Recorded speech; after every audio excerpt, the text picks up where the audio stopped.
de um curso lá na Expressão Popular que a gente estava falando de assuntos muito próximos a esse, né? Inclusive é um livro que saiu há pouco tempo e eu vou aproveitar para recomendar, que é este aqui, Ninguém Regula a América, Guerras Híbridas e Intervenções Estadunidenses na América Latina, que é da Ana Penido e do Miguel Stedley, que ele fala muito sobre esse assunto, e esse é um assunto que aqui no Brasil já vem sendo tratado, né, pela nossa inteligência de esquerda há algum tempo.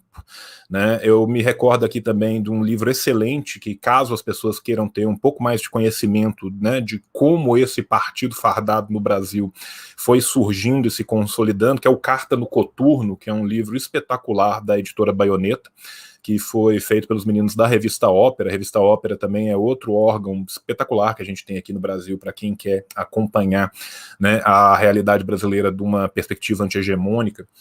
Né? E a verdade é que isso vem acontecendo já em uma longa duração. Né? Se a gente teve no governo neoliberal do Fernando Henrique um sucateamento brutal das Forças Armadas, as Forças Armadas no final do governo Fernando Henrique não tinha dinheiro para pagar o café.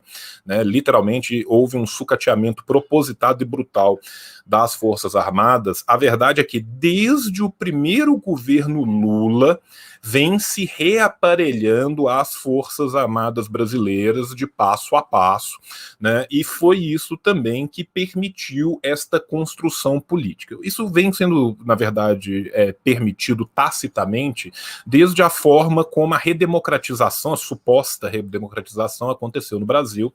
A gente tem que lembrar que, ao contrário de vários e esmagadora maioria, inclusive, dos nossos vizinhos latino-americanos, o Brasil não teve nenhum tipo de tomada de conta daquilo que foi feito, né, pelos militares durante a ditadura brasileira. Né? Nós estamos discutindo isso aqui no Brasil 2 semanas depois que no Uruguai o chefe das Forças Armadas foi preso por comentar sobre uma lei. Né? Não é que ele falou que não ia acontecer, não é que ele ameaçou alguém, ele fez um comentário publicamente e não é lugar de militar comentar publicamente sobre isso. Ele foi preso, chefe da Força Armada, preso, ordem de prisão no sujeito. No Brasil, nenhum dos torturadores da nossa ditadura militar foi preso, todos eles morreram de idade, tranquilamente no conforto de seus lares, né, e são, muitas vezes, elevados à categoria de superstars pela direita conservadora que pulula no Brasil. Direita conservadora essa que a tampa do esgoto foi aberta pela direita liberal, como sempre, né, a cadela do fascismo, como diria Brecht, está sempre no cio. Eu gosto muito de acrescentar que o liberal está sempre disposto a engravidá-la, né, e aqui no Brasil, mais uma vez, os liberais engravidaram a cadela do fascismo, e filho feio não tem dono, né? Então, na hora que nasceu o bicho, eles correm para um lado, correm para o outro, não reconhecem a paternidade, mas a verdade é que a tampa do bueiro foi aberta propositadamente, mas também foi aberta com a colaboração do governo de centro-esquerda reformista do PT, que reaparelhou, rearmou e deu poder, muito poder, inclusive, aos militares brasileiros. É só a gente lembrar, né, que a gente foi no Haiti cometer estupros e assassinatos para treinar como cometer estupros e assassinatos nas nossas próprias favelas. Né? Então isso é um processo que vem já em longa duração, que não começou hoje, mas que a gente está vendo a sua culminância exatamente nesse momento. Né? A Stephanie já falou, são mais 6 mil, na verdade já passaram de 7 mil militares no primeiro, no segundo e no terceiro escalão, né, numa quantidade que nunca houve sequer na ditadura militar, e mais ainda em locais aonde nunca dantes nós tivemos militares na quantidade que a gente tem. Não é normal, não é padrão, mesmo durante a ditadura militar, não se tinha, por exemplo, no Ministério da Saúde, a quantidade de militares que se tem hoje.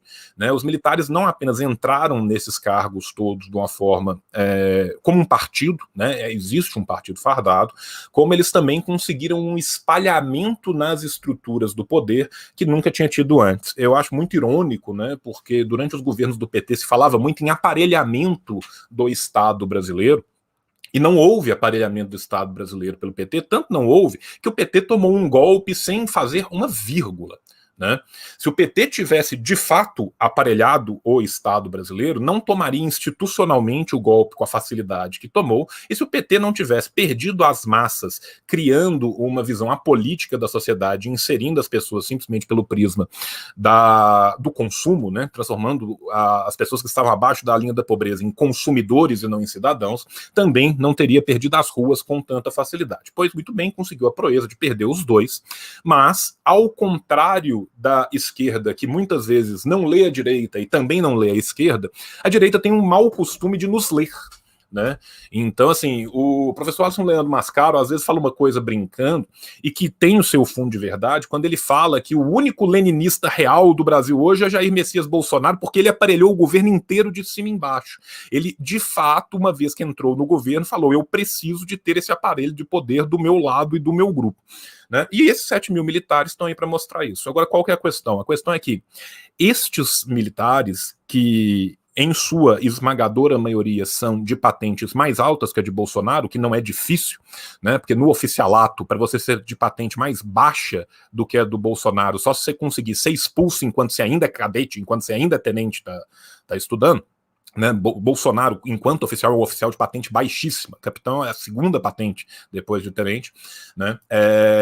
Esses militares, eles estão agora por causa de Bolsonaro, mas eles continuam aquém de Bolsonaro, independente de Bolsonaro, né? As aproximações concêntricas, para citar a fala do próprio Mourão, né? Mourão disse da necessidade de aproximações concêntricas dos militares ao poder antes sequer dele ser eleito, né? Quando ele ainda era aventado como um nome possível, né? Então, assim, o que a gente vê, na verdade, é que o clube militar, esse de fato, sim, né, muito bem representado pelos generais, pelas pessoas que têm altíssima patente ali dentro, esse permanecerá, doa a quem doer. E quando eles colocam as suas manguinhas de fora, e essa não é a primeira vez, não é a segunda vez, não será a última.